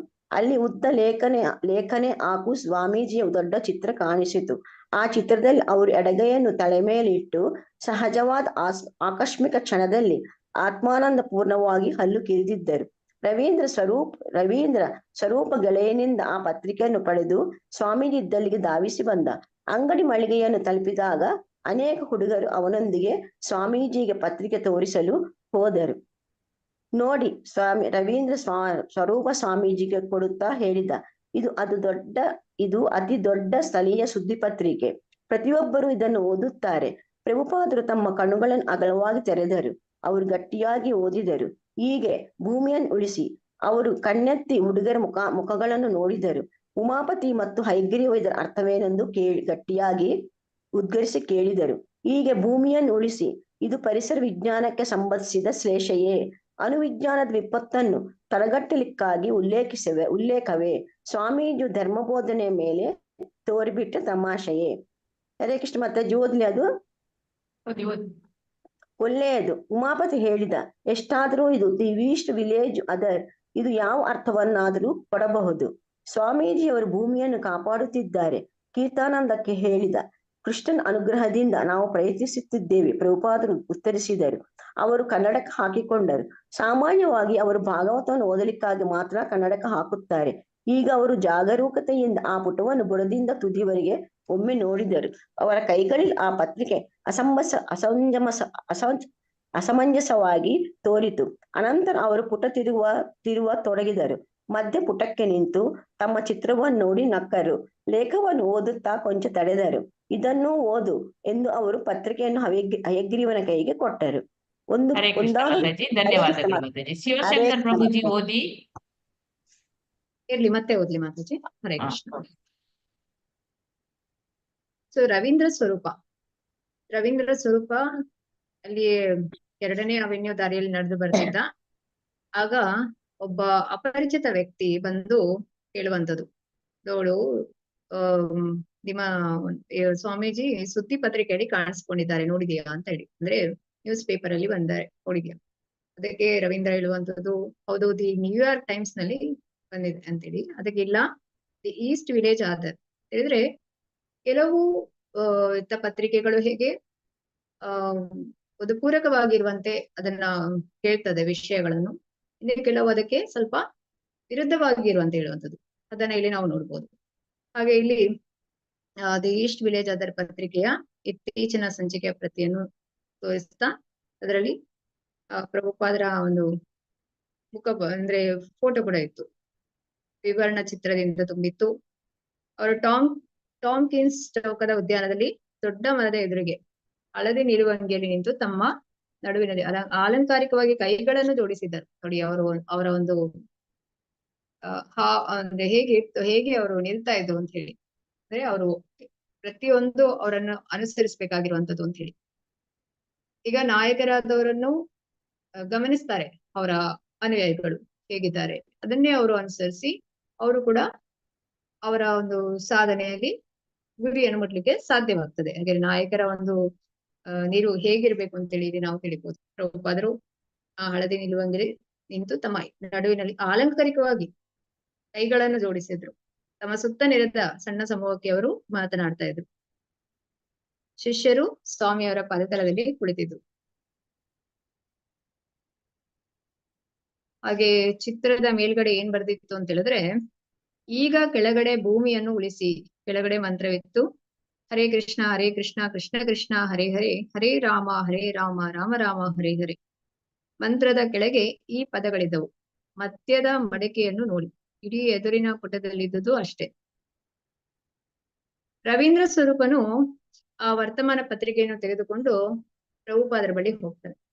ನೋಡಿ, ಹೀಗೆ ಬಂದಿದೆ ಅಂತೇಳಿ ತೋರಿಸೋದಕ್ಕೆ ಹೋಗುವಂಥದ್ದು. ಆ ಚಿತ್ರವನ್ನು ಅವರು ಎಡಗೈಯನ್ನು ತಲೆಯ ಮೇಲಿಟ್ಟು ಅಸಹಜವಾದ ಆಕಸ್ಮಿಕ ಕ್ಷಣದಲ್ಲಿ ಅತ್ಯಾನಂದ ಪೂರ್ಣವಾಗಿ ಹಲ್ಲು ಕಿರಿದಿದ್ದು. ರವೀಂದ್ರ ಸ್ವರೂಪ ಗೆಳೆಯನಿಂದ ಆ ಪತ್ರಿಕೆ ಪಡೆದು ಸ್ವಾಮೀಜಿ ಇದ್ದಲಿಗೆ ಧಾವಿಸಿ ಬಂದ. ಓಕೆ. ಅಂಗಡಿ ಮಳಿಗೆಯನ್ನು ತಲುಪಿದಾಗ ಅನೇಕ ಹುಡುಗರು ಅವರೊಂದಿಗೆ ಸ್ವಾಮೀಜಿಗೆ ಪತ್ರಿಕೆ ತೋರಿಸಲು ಹೋದರು. ಅಂದ್ರೆ ಆ ಒಂದು ಈಸ್ಟ್ ವಿಲೇಜ್ ಏನಿದೆ ಈ ಪತ್ರಿಕೆ, ಅದನ್ನು ಎಲ್ಲರೂ ಓದ್ತಾ ಇದ್ರು ಅಂತ ಹೇಳಿ. ಅಂದ್ರೆ ಅದು ತುಂಬಾ ದೊಡ್ಡ ಸುದ್ದಿ ಪತ್ರಿಕೆ ಆಗಿರುತ್ತೆ. ಪ್ರಭುಪಾದರು ಅದನ್ನ ಓದ್ಲಿಕ್ಕೆ 71 ವಯಸ್ಸಿನವರವರು ಅದನ್ನ ಓದುವಾಗ ಸ್ವಲ್ಪ ಕುತೂಹಲದಿಂದ ಓದ್ತಾರೆ. ಕಣ್ಣೆತ್ತಿ ಹುಡುಗರ ಮುಖಗಳನ್ನು ನೋಡ್ತಾರೆ. ಈಗ ಭೂಮಿಯನ್ನು ಉಳಿಸಿ ಅಂತ ಹಾಕಿದ್ದಾರೆ. ಇದೇನು ಪರಿಸರ ವಿಜ್ಞಾನಕ್ಕೆ ಸಂಬಂಧಿಸಿದ ಒಂದು ಶ್ಲೇಷೆಯ ಅಥವಾ ಅಣು ವಿಜ್ಞಾನದ ವಿಪತ್ತನ್ನು ತಡೆಗಟ್ಟಲಿಕ್ಕಾಗಿ ಇದೆಯೇ, ಅಥವಾ ಸ್ವಾಮೀಜಿಯ ಧರ್ಮ ಬೋಧನೆಯ ಮೇಲೆ ತೋರಿಬಿಟ್ಟ ತಮಾಷೆಯೇ? ಆಗ ಇವ್ರು ಹೇಳ್ತಾರೆ, ಉಮಾಪತಿಯವರು, ಎಷ್ಟಾದ್ರೂ ಇದು ದಿ ಈಸ್ಟ್ ವಿಲೇಜ್ ಆದರ್, ಇದು ಯಾವ ಅರ್ಥವನ್ನಾದ್ರೂ ಕೊಡ್ಬಹುದು ಅಂತೇಳಿ. ಸೊ ಪತ್ರಿಕೆಗಳಲ್ಲಿ ಅದು ಕೆಲವರು ಹೇಳ್ತಾರಲ್ಲ, ಪತ್ರಿಕೆಗಳಲ್ಲಿ ಬಂದಿರುವಂತದ್ದು ಎಲ್ಲವನ್ನು ನಂಬಲಿಕ್ಕೆ ಹೋಗ್ಬೇಡಿ ಅಂತೇಳಿ. ಯಾಕಂದ್ರೆ ಕೆಲವು ಅವರು ಜನರ ಒಂದು ಆಸಕ್ತಿಯನ್ನು ಸೆಳೆಯೋದಕ್ಕಾಗಿ ಬರೆಯುತ್ತಾರೆ ಅಂತೇಳಿ. ಸ್ವಾಮೀಜಿ ಭೂಮಿಯನ್ನು ಕಾಪಾಡ್ತಿದ್ದಾರೆ. ಕೀರ್ತನ ಅಂತ ಹೇಳಿದ, ಕೃಷ್ಣನ ಅನುಗ್ರಹದಿಂದ ನಾವು ಪ್ರಯತ್ನಿಸುತ್ತಿದ್ದೇವೆ. ಪ್ರಭುಪಾದರು ಉತ್ತರಿಸಿದ್ರು. ಯಾಕೆಂತ ಹೇಳಿದ್ರೆ ನಾವು ನಮ್ಮನ್ನು ಮೊದಲಿಗೆ ನಮ್ಮಲ್ಲಿ ನಾವು ಮೊದಲಿಗೆ ಬದಲಾವಣೆಯನ್ನು ತಂದ ನಂತರ, ಅಂದ್ರೆ ಈಗ ಉದಾಹರಣೆಗೆ ನಾವು ಪ್ರಸಾದವನ್ನೇ ಸ್ವೀಕರಿಸುವುದರಿಂದ ನಾವು ನಮ್ಮಲ್ಲಿ ಸತ್ವಭರಿತವಾದ ಆಹಾರವನ್ನು ಸೇವಿಸುವುದರಿಂದ ಏನಾಗ್ತದೆ, ನಮ್ಮ ಆಲೋಚನೆಗಳು ಕೂಡ ಸಾತ್ವಿಕವಾಗಿ ಸತ್ವಗುಣದಲ್ಲಿ ಇರ್ತದೆ ಅಂತ ಹೇಳಿದ್ರೆ, ಈಗ ನಾವು ರಾಜಸಿಕ ಆಹಾರವನ್ನು ಸ್ವೀಕರಿಸಿದಾಗ ನಮ್ಮಲ್ಲಿ ಕ್ರೋಧ, ಅತಿಯಾಸೆ, ಲೋಭಿತನ ಇದೆಲ್ಲವೂ ಕೂಡ ಬರ್ತದೆ. ಹಾಗಾಗಿ ಮೊದಲು ನಮ್ಮಲ್ಲಿ ನಾವು ಸುಧಾರಣೆಯನ್ನು ತಂದ ನಂತರ ನಮ್ಮ ಮನೆಯವರಲ್ಲಿ ತರುವಂಥದ್ದು, ಬೇರೆ ಕರೆಯಲ್ಲಿ ತರುವಂಥದ್ದು, ಮತ್ತೆ ಸಮಾಜದಲ್ಲಿ ತರುವಂಥದ್ದು. ಇದರಿಂದ ಅದಕ್ಕೆ ಹೇಳುವಂಥದ್ದು ಕೃಷ್ಣ ಪ್ರಜ್ಞೆಯಿಂದ ಮಾತ್ರ ಸಾಧ್ಯ ಶಾಂತಿಯನ್ನು ಕಾಪಾಡೋದಕ್ಕೋಸ್ಕರ ಅಂತ ಹೇಳಿ. ಅದಕ್ಕೆ ಇಲ್ಲಿ ಪ್ರಭುಪಾದರು ಹೇಳ್ತಾರೆ, ಕೃಷ್ಣನ ಅನುಗ್ರಹದಿಂದ ನಾವು ಪ್ರಯತ್ನಿಸುತ್ತಿದ್ದೇವೆ ಭೂಮಿಯನ್ನು ಕಾಪಾಡೋದಕ್ಕೋಸ್ಕರ ಅಂತೇಳಿ.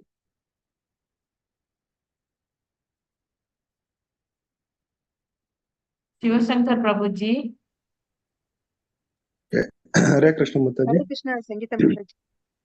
ಒಂದಾನೊಂದು ಕಾಲದಲ್ಲಿ ಐಗ್ರೀವನು ವ್ಯಕ್ತಿಯಾಗಿ. ಹರೇ ಕೃಷ್ಣ ಪ್ರಭುಜಿ. ಮಾತಾಜಿ. ರೀನಾ ಮಾತಾಜಿ. ಹರೇ ಕೃಷ್ಣ. ಅದು 2 ಅನೌನ್ಸ್ಮೆಂಟ್ ಮಾಡ್ಬೇಕಲ್ಲ ಮಾತಾಜಿ. ಕೇಳಿಸ್ತಾರ ಮಾತಾಜಿ? ಯಾರೆಲ್ಲ ಮಾಡಿ ಮಾತಾಜಿ. ಹರೇ ಕೃಷ್ಣ. ಇದು ಯಾರೆಲ್ಲ ಇದು ಟೆಂಪಲ್ ಇನಾಗ್ರೇಷನ್ ಪ್ರೋಗ್ರಾಮ್ಗೆ ಬರ್ತಾ ಇದ್ದೀರಾ ಅಂತ ಹೇಳ್ಬಿಟ್ಟು 3000 ಪೇ ಮಾಡಿದಿರಲ್ಲ, ಅವರೆಲ್ಲರೂ ಸಹ ಒಂದು ಗೂಗಲ್ ಫಾರಂ ಅನ್ನ ಫಿಲ್ ಮಾಡ್ಬೇಕು. ಎಲ್ಲಾ ಗ್ರೂಪ್ಸ್ ಅಲ್ಲೂ ಹಾಕಿದ್ದಾರೆ. ಸೊ ನಿಮ್ಗೆ ಯಾರಿಗಾದ್ರೂ ಸಿಕ್ಕಿಲ್ಲ ಅಂತಂದ್ರೆ ಹೇಳಿದ್ರೆ ಇವಾಗ ಇನ್ನೊಂದ್ಸತಿ ಶೇರ್ ಮಾಡ್ತೀವಿ ಚಾಟ್ ಬಾಕ್ಸ್ ಅಲ್ಲಿ. ಎಲ್ಲರೂ ಇವತ್ತೇನೆ ಅದನ್ನ ಗೂಗಲ್ ಫಾರಂ ಅನ್ನು ಫಿಲ್ ಮಾಡಿ. ಅದ್ರಲ್ಲಿ ಬೇರೆ ಏನು ಇಲ್ಲ, ನಿಮ್ ಹೆಸರು ಮತ್ತೆ ನಿಮ್ ಕಾಂಟ್ಯಾಕ್ಟ್ ನಂಬರ್ ಅಷ್ಟೇ ಕೇಳಿರೋದು.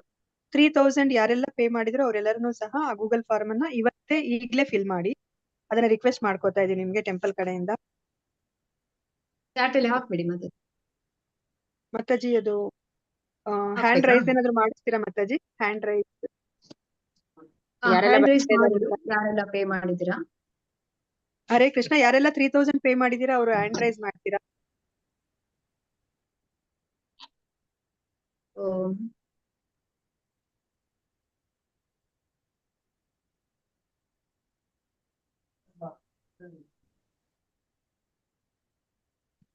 ಉಳಿದವರು ಕೂಡ ಬನ್ನಿ ಟೆಂಪಲ್ ಇನಾಗ್ರೇಷನ್ಗೆ.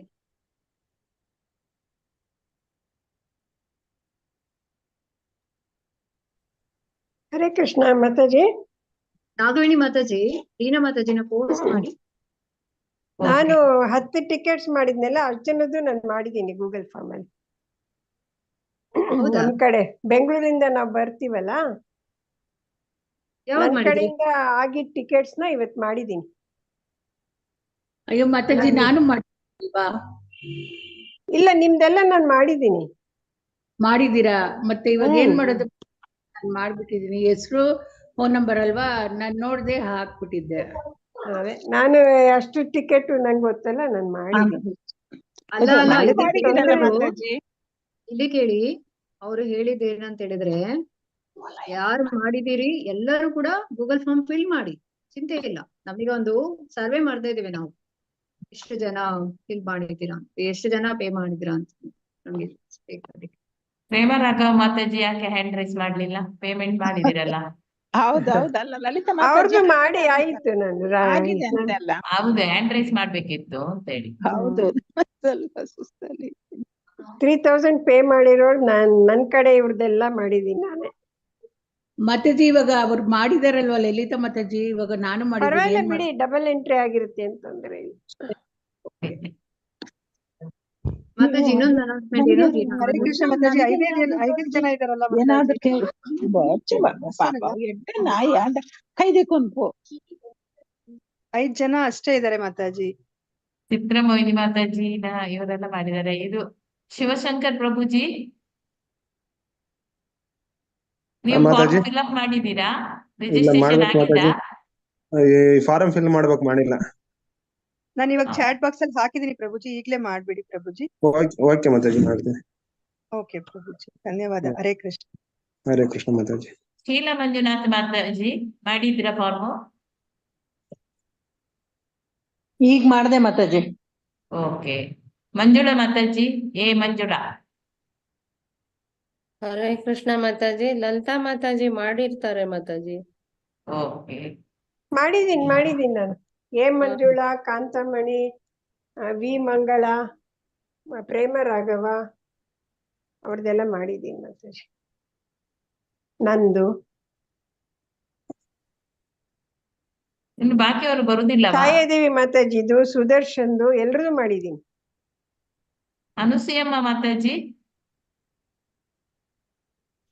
ಬರ್ತಾರೆ ಅವರು, ಬರ್ತಾರೆ. ಶ್ರೀದೇವಿ ಮಾಡಿದಾರೆ ಏನು? ಮಾಡಿರ್ಬೋದು. ಅವರು ಬೇರೆ ವ್ಯವಸ್ಥೆ ಮಾಡಿದ್ದಾರೆ. ಓಕೆ, ಇನ್ಯಾರು ಬಾಕಿ ಇದ್ದೀರಿ? ರೀನಾ ಮಾತಾಜಿ ಇನ್ನೊಂದು ಅನೌನ್ಸ್ಮೆಂಟ್ ಏನು? ಅದೇ ಮಾತಾಜಿ ಡೊನೇಷನ್ ಎಲ್ಲ ಯಾರೆಲ್ಲ ಎಷ್ಟು ಪೇ ಮಾಡಿದ್ದಾರೆ ಅಂತ ಹೇಳ್ಬಿಟ್ಟು. ಹಾ ಮಾತಾಜಿ, ಅದು ಕೂಡ ಚಾಟ್ ಅಲ್ಲಿ ಹಾಕ್ಬೇಕು. ಇವತ್ತು ಕಳಿಸಿದ್ದಾರೆ, ನಾನು ಇನ್ನೂ ಗ್ರೂಪ್ ಅಲ್ಲಿ ಹಾಕ್ಲಿಲ್ಲ. ನಾನು ನಿಮಗೆ ಕಳಿಸ್ತೀನಿ. ಅಟ್ಲೀಸ್ಟ್ ಅನೌನ್ಸ್ ಮಾಡಿ ಮಾತಾಜಿ ಅದ್ರ ಬಗ್ಗೆ. ಹೇಳಿ ಮಾತಾಜಿ, ನೀವ್ ಹೇಳಿ. ಹೇಳಿ ಮಾತಾಜಿ, ನೀವೇ ಹೇಳಿ. ನೀವ್ ಹೇಳಿ ಮಾತಾಜಿ ಅಂತ ಹೇಳಿ. ಹರೇ ಕೃಷ್ಣ. ಇದು ಆಕ್ಚುಲಿ ನಮ್ ಕನ್ನಡ ಟೀಮ್ ಇಂದ ಎಷ್ಟು ಡೊನೇಷನ್ ಆಗಿದೆ ಅಂತ ಹೇಳ್ಬಿಟ್ಟು ನಾವು ಅಂದ್ರೆ ಮೇನ್ ಗ್ರೂಪ್ಗೆ ಹೇಳ್ಬೇಕಾಗತ್ತೆ. ಅದಕ್ಕೋಸ್ಕರ ಎಲ್ಲರನ್ನು ಸಹ ವೆರಿ ಫಸ್ಟ್ ಡೇ ಇಂದ ಇಲ್ಲಿ ತನಕ ಏನೆಲ್ಲ ಡೊನೇಷನ್ ಮಾಡಿದೀರಾ ಅಂದ್ರೆ ನೀವು ಕರೆಕ್ಟ್ ಆಗಿ ಜ್ಞಾಪಕ ಇರೋದು ಮಾತ್ರನೇ ಆಡ್ ಮಾಡ್ಬಿಟ್ಟು ನೀವು ಎಷ್ಟು ಅಮೌಂಟ್ ಅಂತ ಹೇಳ್ಬಿಟ್ಟು ನಾವ್ ಇವಾಗ ಗೂಗಲ್ ಫಾರ್ಮ್ ಕಳಿಸ್ತೀವಿ. ಸೊ ಅದ್ರಲ್ಲಿ ನೀವು ಎಷ್ಟು ಅಮೌಂಟ್ ನೀವು ಪೇ ಮಾಡಿದಿರಾ ಅಂತ ಹೇಳ್ಬಿಟ್ಟು ನೀವು ಬರೆದು ಕಳಿಸ್ಬೇಕಾಗತ್ತೆ. ಯಾಕಂದ್ರೆ ನಮ್ಗೆ ಕನ್ನಡ ಟೀಮ್ ಅಲ್ಲಿ ಎಷ್ಟು ಕಲೆಕ್ಷನ್ ಮಾಡಿದೀವಿ ಅಂತ ಹೇಳ್ಬಿಟ್ಟು ನಮ್ಗೆ ಗೊತ್ತಾಗ್ತಾ ಇಲ್ಲ. ಅದಕ್ಕೋಸ್ಕರ ಸೊ ನಿಮ್ಮಲ್ಲೆಲ್ಲ ಇದು ವಿನಂತಿಯನ್ನ ಮಾಡ್ಕೋತಾ ಇದೀವಿ. ವೆರಿ ಫಸ್ಟ್ ಡೇ ಇಂದ ನೀವು ಯಾವತ್ತು ನೀವು ಇಲ್ಲಿಗೆ ಇಸ್ಕಾನ್ ಇದಕ್ಕೆ ಜಾಯಿನ್ ಆಗಿ ನೀವು ಡೊನೇಷನ್ ಕೊಡೋದು ಸ್ಟಾರ್ಟ್ ಮಾಡಿದಿರಾ, ಜ್ಞಾಪಕ ಇರೋದು ಸರಿಯಾಗಿ ಜ್ಞಾಪಕ ಇರೋದು ಮಾತ್ರ ನೀವು ಎಂಟರ್ ಮಾಡಿ ಅದ್ರಲ್ಲಿ ಆಡ್ ಮಾಡ್ಬಿಟ್ಟು ಇಲ್ಲಿ ತನಕ ಕೊಟ್ಟಿರೋದನ್ನ ಅಮೌಂಟ್ ಎಷ್ಟಾಗಿದೆ ಟೋಟಲ್ ಅಮೌಂಟ್ ನ ನೀವು ಅದ್ರಲ್ಲಿ ಬರೀರಿ. ಮಾತಾಜಿ ಲಾಸ್ಟ್ ಇಯರ್ ಕೊಟ್ಟಿರೋದು ಎಂಟ್ರಿ ಮಾಡ್ಬೇಕಾ?